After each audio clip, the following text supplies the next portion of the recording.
Man, we never stop. We always produce in Baltimore content because I know all you guys are raving about it.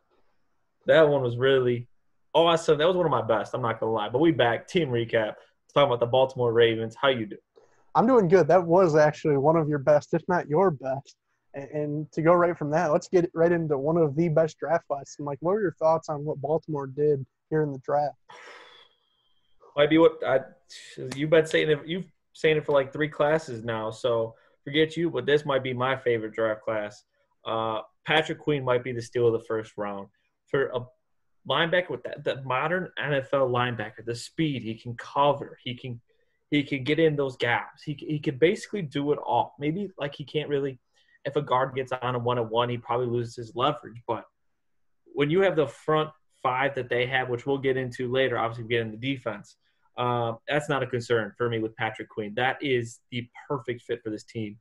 They didn't obviously fill really that spot of C.J. Mosley left last year, leaving for the Jets. Patrick Queen has a good chance to do it. And then let's go into J.K. Dobbins. What an animal. That man just – man, he has a vision. He's so low. He's so – like center of gravity is so low to the ground. And, man, he just trucks what? He might be 5'9", like those biceps look bigger than my freaking head, man. He is just strong. He's fast. He has vision. He's what the Chiefs should have picked up. Let's be honest. I think he might even better player for them than Swift would be. I think he might have been a perfect fit for that Chiefs offense. But awesome pick for them, and obviously they value the running game. And then let's get into – I'm not even going to try to butcher his last name, Justin from Texas A&M. A lot of people are saying he might be one of the best interior pass rushers of this class. I haven't watched too much film on him, but he's a quick first step and he can get to the quarterback. So causing some of that interior pressure, learning behind Calais Campbell and Derek Wolfe, that's a nice pick up there in the third round. Malik Harrison, just get another linebacker for depth, really quality guy. Kind of not great at anything, but not awful at much. So just kind of, and when you're picking in the third round late like that, that's kind of player you want that could probably fill that whole gap that if a player goes down, he could go right in and fill. So really strong class in day one, day two, and they really don't have enough holes on this roster to really fill people with day three. So there might be a couple players there that make the roster, but who cares? They did great in the first 2 days, and those players are going to make the roster and hopefully make an impact. No, I agree. I think that this might not be the best class for me, just name to name, but I think that in terms of impact for next season, I think that this might be the highest producing draft class. Because a guy like Patrick Queen, just putting him on this defense that is really going to maximize his skill set. Like you said, just an elite athlete. Put him behind Derek Wolfe, Brandon Williams, and Calais Campbell, and just watch what happens. And honestly, J.K. Dobbins, the more I've watched him, the more that I think he might be my favorite running back in this class. You pretty much said it all. To me, what jumps off the page is his vision. Like you said, he's always making the right cuts. He's always getting to a good vantage point to where he's able to fall forward, or he's able to, if he even gets tackled, he's able to break big runs. He's just an all around great running back for the modern NFL to me. The only question I have about that is, do the Ravens actually need it? But that's besides the point. And then in terms of Matabuki, my man has really strong hands. You said that he'd be a good penetrator. I agree with that. He has a quick first step, a little bit inconsistent from time to time. But just the strength in this man's hands, I think that he would be a perfect fit for like a 4-tech almost in this 3-4 defense. And you get kind of a redshirt year, maybe redshirt 2 years, learning behind some of the best 3-4 techs in really the NFL in, as I said, Derek Wolfe and Calais Campbell. So you really can't complain about that pick there. In terms of Devin Duvernay, I think that he was a really interesting prospect. Obviously, he ran a 4.39 at the combine. He's a super fast dude. If you watch his film from Texas, it seems like he only knows like 2 routes. He either takes a step back and gets a bubble screen, or he's running something across the middle, whether it's a drag or a slant or an in. And really, in terms of scheme fit, that's exactly what the Ravens do. We don't really see Lamar Jackson throwing 50-yard, 60-yard bombs all that often, but all we see is these crossing routes to the Marquise Browns and the Mark Andrews. And I think that Duvernay, in terms of the schematic fit, he fits perfectly. The only question I have is, does his skill set, is it a little bit too similar to what they already have, I guess. I do think that kind of going for a guy like a Antonio Gandy Golden, I know I mentioned him a lot, but I felt like he slipped too far into the fourth round to be someone with, a big stature who can make those contested catches. I thought that would have been a really interesting pick, or maybe you even could have went both of them, honestly, considering you had those 4 third-round picks and a fourth-round pick. Obviously, I know you wanted to go guard to kind of get a developmental project to replace Marshall Yanda, but maybe you could have sliced one of those off and then went another receiver to kind of add some variability to that room. And I know I talk about it all the time, but make your wide receiver room look more like a basketball team. You want guys who can do a little bit of everything, and I think that is one thing that they're kind of missing, which obviously we'll get to here on the next slide. But other than that, I do agree that this was a great draft, and I really do think that even if they overdrafted some guys, which I don't think they did, the problem is they're going to be put in such a great situation that you're not going to know it anyway. So honestly, that's about all I have with the draft. Mike, are you ready to get to the offense? I want to say one thing just about the NFL draft. This whole knock on wide receivers for having a limited route tree. There is a player that we watched a little bit coming out of college, had a limited route tree. His name was Michael Thomas. That man ran slants and fades. I took that as, man, he can only run 2 routes, so he's not going to be that impactful. I thought he was like a late second round pick, which is I think where he went. He might have went a little earlier than late, like consider mid. But was I dead wrong? I think limited route tree is one of the most stated problem with wide receivers. An NFL route tree can be taught, and if you can run 2 routes well, you can throw a couple in there with time. I think you can't teach the athleticism, the hands, and some of that you're just intangibles. But you could teach a route tree, and I'm a firm believer in that. And that's just more of a general, not even about the Ravens. I'm sorry I went on a tangent. Let's get into the offense. No. I'm going to address your tangent real quick. I completely agree. Actually, if you can run 2 or 3 routes, you can run all 9. The only question is how crisp are those routes? You know what I mean? So sure, Duvernay specializes in slants, drags, and stuff across the middle, but when you're looking at it, it's not like, oh, he can only run those 2 routes. It's you're looking at how is he sinking his hips and how is his footwork when he's going in and out of cuts. That's all you're really looking at.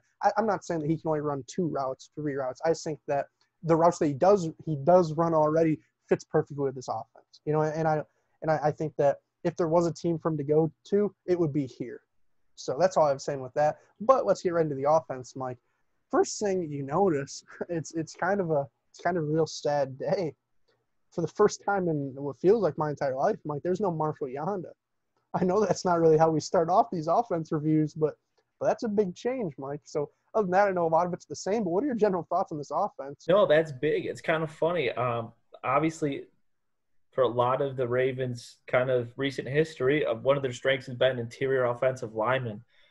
Yanda's obviously been just a stone in general. Ryan Jensen's came out of there. They've had plenty of other players. And right now, it's kind of looking like the weakness on this offense. I think those interior 3. Obviously, Bozeman, Skura, we went over this a little bit before. Not bad seasons. They're actually productive players. And obviously, the running backs and Lamar Jackson ran behind them last year. So, returners. But I wouldn't say either of them are strengths of this team. If anything, they are holes. And how much of that was benefiting from playing next to 2 really solid tackles. Obviously, Ronnie Stanley being one of the best in the game, and Orlando Brown really showed some real promise last year. So I think it'll be really interesting. They obviously don't have that stepping stone Yanda in the middle, one of the best right guards of all time. So I think it's going to be huge. And obviously I don't think they really filled that hole. Obviously they picked one in the 3rd and 4th, but are either of those players going to replace Yanda? Not even close. So another hole they have, wide receiver. I think this was last year. We were really looking for that wide receiver to kind of take over a game, and Marquise Brown showed promise, but man, doesn't he kind of fit that Calvin Ridley, Tyler Boyd? He just needs help. Would I say he's your prototypical number 1 can really take the game over? No, I think he needs help. I think at best it's a 1A, 1B situation, and right now he is a straight up number 1. Miles Boykin and Chris Moore, you're not arguing, are going to be the best wide receiver on this team. I think that's a real problem. I think this team, once you start figuring out the Lamar Jackson puzzle, man, they might be really one-dimensional. But with the running backs, Lamar Jackson, and obviously those tackles, they might be able to still be one-dimensional and still beat the shit out of you. So that's where I'll say it. But there's some definite holes on this offense. No, and I mean, you can't understate, the prowess of guys like Lamar Jackson or Ronnie Stanley or even Mark Andrews, Mark Ingram.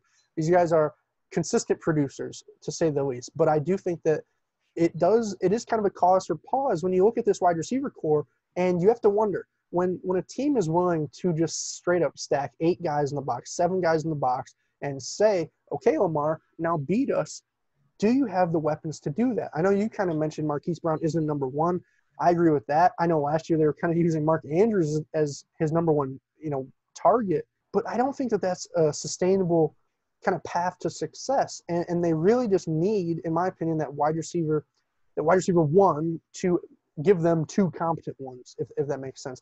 As much as I like Marquise Brown, as much as I like the Duvernay pick, as much as I love that running back room, that is the deepest room in the league between them and the Colts. I just gotta wonder if this team has enough to beat you when defenses finally say, okay, we're going to stop the run. We're going to commit a guy to the quarterback. We're going to commit a guy to the running back. We're going to stop the dive. We're going to stop the read option. We're going to stop everything you can do. Now beat us. Do they have guys who can get off press man? I don't really think so. Do they, at this point, as you kind of brought up the interior offensive line holes, do they have the offensive line that could sustain against a pass rush for multiple seconds as these guys try and get off those press coverages and get open? I don't really know if they do. So while I think that this is a fantastic offense, obviously, I do think that there are certainly holes, and I do wonder if it's going to be kind of the NFL's best as it was last season. And I kind of think no. I'm not even sure if this is a top 5 offense, honestly. Yeah, and I think an interesting thing to think about is we now have a little over a year and a half worth of film on this offense. We know what they are. So teams are going to be watching that film obviously very closely, especially in their division.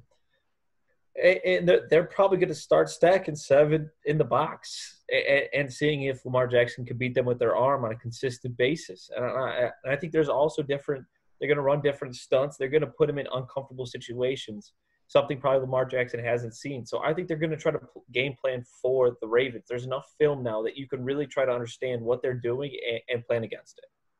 No, I completely agree. We saw what the Chargers did to them in the playoffs 2 years ago. We saw what the Titans did to them last year. It kind of seems like they have an Achilles heel out there, and now it's just time. Is it time now, after a year and a half, 2 years of this kind of run, is it time that teams are now able to, instead of giving up these gimmick plays, because that's what I'll call this kind of a gimmicky offense, are they able to crack down on the gimmick plays to where now the Ravens don't have enough talent to just flat out beat you? Because I do agree that for the most part, this team is just talented enough to flat out beat you. But when you lose guys like Yanda, when you don't have those secondary wide receiver options, I kind of start to question, can they just flat out beat you anymore, especially when the going gets tough in the playoffs? So one kind of signing that I know we talked about before coming on, you mentioned right guard. I think a perfect fit for them with $7 million cap space would be a guy like Larry Warford. He's been an established, just really solid NFL player for the last, 6, 7, 8 years between the Lions and the Saints. I think that would kind of add some more security to this offensive line. And I know you said nobody can replace Marshall Yanda. You couldn't have said it better. Nobody is going to replace Yanda, but I think that Larry Warford would do a much better job than a Ben Powers or either of those rookies. So I think that would be an interesting signing. But at the end of the day, does that really move the needle? No, I'm with you. But I think also an interesting point, and this is kind of a little transition. The offense last year was definitely the star power of this team and what led them to the playoffs and obviously Lamar Jackson's MVP. I think next year we might see a different story of the other side of the ball kind of leading them to the playoffs, and that's this defense. So I'm going to start with you. Some initial thoughts on this defense. Oh, initial thoughts. I can't even put into words how much I love this front 7. We've already talked about what Patrick Queen and Malik Harrison are going to add to this linebacking core. But just that pass rush you're going to have with guys like Matt Judon, Tyus Bowser. You have Calais Campbell, who's a perennial all-pro type player. You have Derek Wolfe and Brandon Williams, who are the absolute best, just space eaters at their position in the NFL, honestly. They're right up there with the best of them. I just think to get a guy like Calais for, a 4th-round pick, that's just an absolute steal. And then to be able to put such a speedy linebacker behind him, just the kind of the ripple effect that a trade like that and a signing like Wolfe is going to have on this defense when you already have an elite secondary, it's fantastic. And honestly, we're talking about best defenses in the league. I don't want to put the cart in front of the horse, but you'd be remiss to not bring this team up in that conversation. No, I'm totally with you. And just like you kind of did a slash, but Jimmy Smith should be starting in the NFL. That is a starting caliber corner, and he's your third option.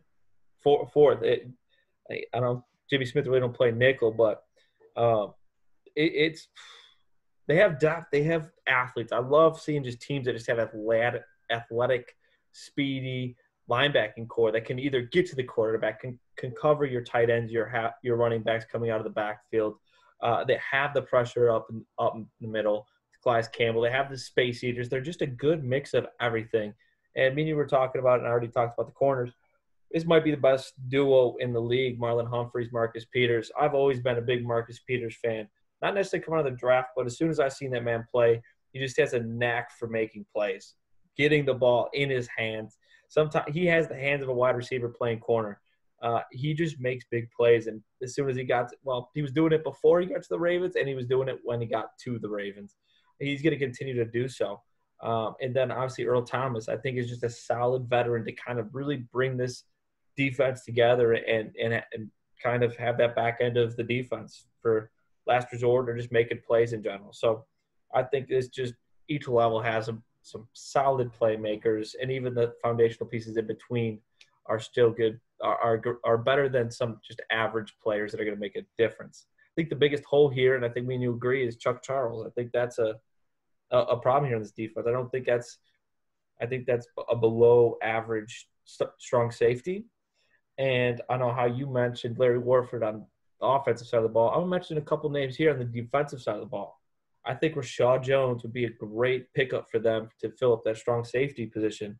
And another one, obviously didn't play last year, but I think a player like Eric Berry might come out of retirement, which I'm not sure even retired truthfully, but Eric Berry might be a nasty piece to put behind his defense. If he can get a portion of his old self, it might be one of the best defense, if not the best defense in the league.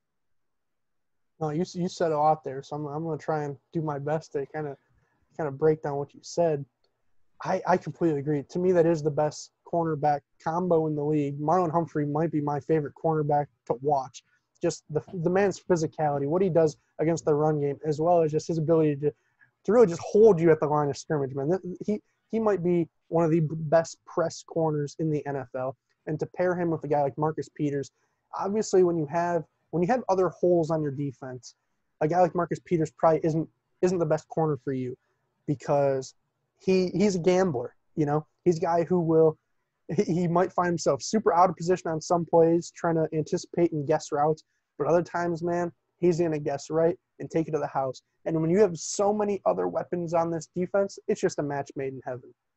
Because you can gamble, and you're going to have a guy like Earl Thomas there backing you up. You know what I mean? Like, it just works. Or you'll have a guy like Taven Young as your nickel corner who will make it work. And it's just a great fit. I completely agree that the Rashad Joneses or Eric Berries or even Eric Reed, honestly, would be some really solid, strong safeties that they could potentially add. I know Charles didn't play horrible last year, but I agree that it is the biggest hole on this team. So other than that, man, I don't know what else there is to say about this defense. It might be my favorite unit just to watch coming up here in 2020. I'm with you, and I apologize. I'm preaching a little bit today. I don't know what it is, but I'm just preaching how I feel today. But as much as the players matter, and obviously the ones on the field, it really matters that you got to win games. You got to get to the playoffs. So let's get into the schedule. Boom. So first things first, Mike, you know, we kind of been talking about the Vegas win totals lately. Vegas has this team at 11.5 wins. And that might seem stark to a lot of people, but where do you kind of fall on that here in 2020? Yeah, we've already kind of mentioned it quite a bit. This division probably got one of the easiest – they did get the easiest schedule probably of the NFL, not even just the AFC.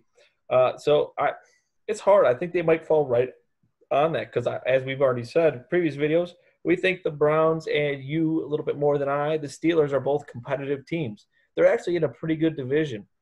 And obviously the Bengals hopefully can make a little progress and swing a game here and there versus some teams. So I think it's a solid division, and I think that's where maybe the schedule isn't that easy, but the out of division actual schedule is pretty easy. And this is the easiest probably one of the group, which is funny being a first place team. But obviously probably one of my favorite games that I'm excited to watch is Chiefs-Ravens. That's just going to be an absolute shootout. I think it might not even be a shootout because I think Pat Mahomes might be facing some trouble with this athletic defense, and Lamar Jackson might be facing some pressure with 7 in the box. But on the same side, the Chiefs' secondary isn't that great, so maybe he can win that game with his arm. I think that's gonna be. I said shootout to start out, but it just might be a competitive game. It might be kind of a grimy, old school football. Let's see who can run the ball. It might be that kind of game. It could be the game that Lamar Jackson somehow throws for a solid 300 yards. I don't know. I think it's just going to be a really question mark what we're going to see, but it's going to be a fun game here or there.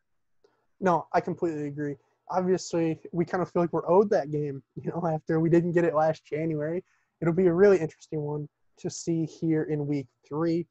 Personally, I'm gonna go with, you were kind of talking about how the division might be the toughest part of the schedule. I'm gonna go with those 2 games in week 7 and week 12. There's nothing to me more entertaining than the Steelers and Ravens rivalry when it comes to the NFL. These are 2 teams that no matter where they're at in the season, no matter how they're doing, they get up to play each other, and it's competitive games every time. So especially to get that game, that second one on Thanksgiving in prime time, that'll be super fun, obviously. But to me, kind of what's most interesting about it is it's really the first time in a while that both teams have been up to par.